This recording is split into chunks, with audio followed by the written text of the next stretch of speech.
ആറന്മുള ഉത്രട്ടാതി ജലമേളയിൽ ഒന്നാം സ്ഥാനം നേടിയ ഇടശ്ശേരിമല പള്ളിയോടത്തിന്റെ ട്രോഫി തിരിച്ചുവാങ്ങും.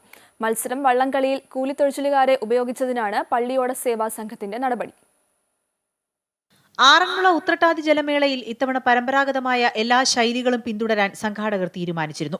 ഇത് സംബന്ധിച്ച് മത്സരത്തിൽ പങ്കെടുക്കുന്നവർക്ക് നിർദ്ദേശവും നൽകി.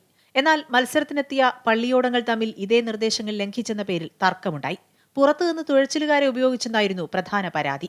തുടർന്ന് നടന്ന അന്വേഷണത്തിൽ ഒന്നാം സ്ഥാനം നേടിയ ഇടശ്ശേരിമല പള്ളിയോടം മത്സര വള്ളംകളിയിൽ കൂലിത്തൊഴിച്ചിലുകാരെ ഉപയോഗിച്ചുവെന്ന് മനസ്സിലാക്കിയതിനെ തുടർന്നാണ് ട്രോഫി തിരിച്ചുവാങ്ങാനുള്ള പള്ളിയോട സേവാ സംഘത്തിന്റെ തീരുമാനം.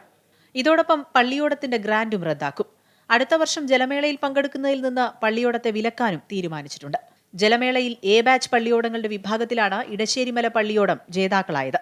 ഒന്നാം സ്ഥാനം നേടിയ ഇടശ്ശേരിമല പള്ളിയോടത്തിന് പുറമെ വള്ളംകളിക്ക് തടസ്സമുണ്ടാക്കിയ ചെറുകോൽ, പുതുകുളങ്ങര, പ്രയാർ, ഐരൂർ, മേലുകര പള്ളിയോടങ്ങൾക്കെതിരെയും നടപടിയുണ്ടാകും.